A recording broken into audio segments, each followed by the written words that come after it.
So there is new fallout from the FBI raid at Mar-A-Lago. There's going to be a review of all of the classified documents that were found and seized, according to the Director of National Intelligence. They're going to assess the national security risks if these documents got out. So speaking of which, the heavily redacted affidavit was released on Friday and revealed some of the documents that were turned over back in January related to spies operating overseas.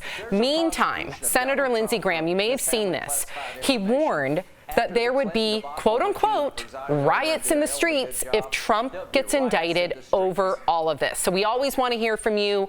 What do you think? Is Lindsey Graham right? Do you believe that there will be violent riots? What do you think, Tori? First of all, I'm not being held hostage because of the threat of something if someone goes against our diplomacy. That is not how we run America. That's not how democracies work. You can scare me all you want. Justice prevails, okay? Period.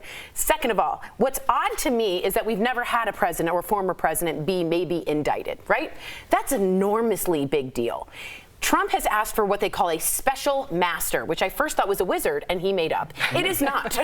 I did a bunch of research, and it turns out on very hard cases, you have a independent person look over for confidentiality with privilege for your lawyer, for executive privilege. I'm all for that. Right. I want there to be all the I's dotted, all the T's crossed. But did you notice when the affidavit came out, did you hear what the Republicans said?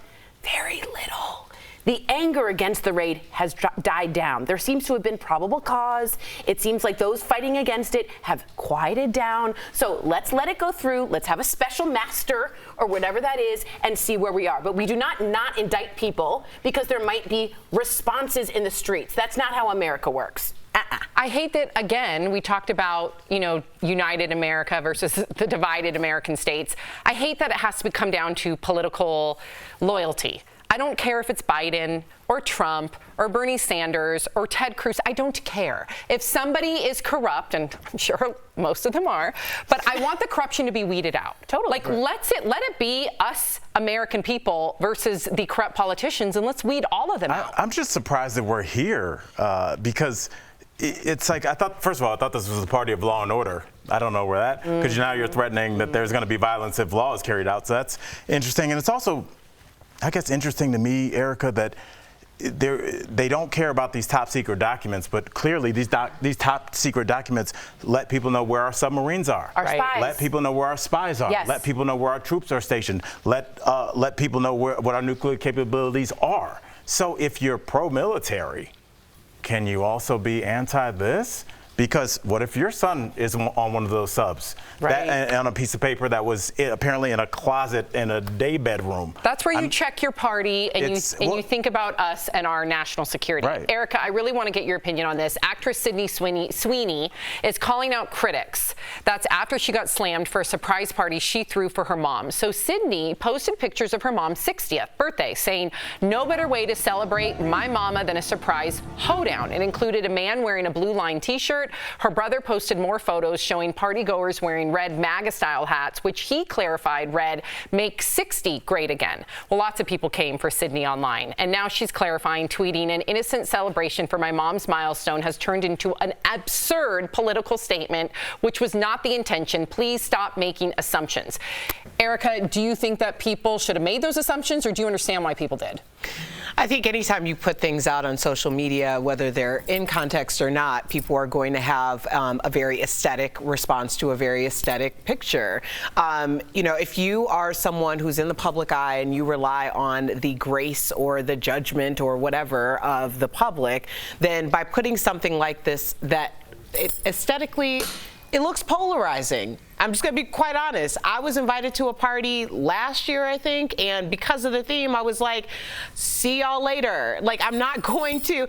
I mean, it could have been the most innocent thing in the world, and it was the most innocent thing in the world in theory, but I don't need to be wrapped up in that, and I don't need people thinking anything about me based on the fact that there's somebody I knew who invited me to a party and I attended.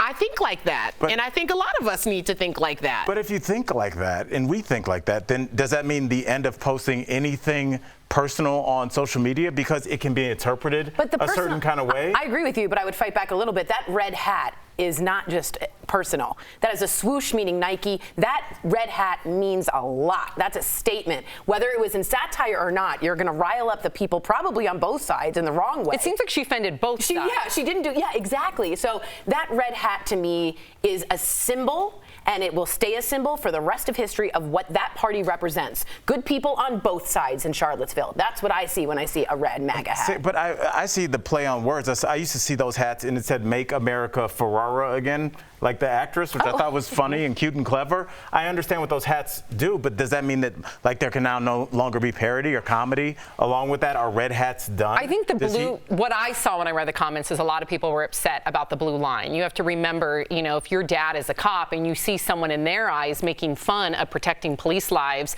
because that's their father. Oh, they thought that was the parody too. A lot of people felt like, from what I saw in the comments, that is also what crossed the line.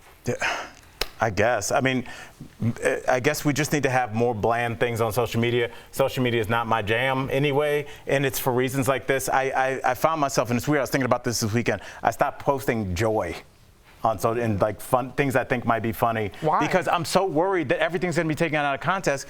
And as a comic, my entire job is putting things in context or making them absurd. So I don't know how you do that on Twitter or Facebook without people saying Al doesn't like his kids or something like that. You know, it's like, how do you move forward? And I don't think most people are like this, but enough to make your social media unfun.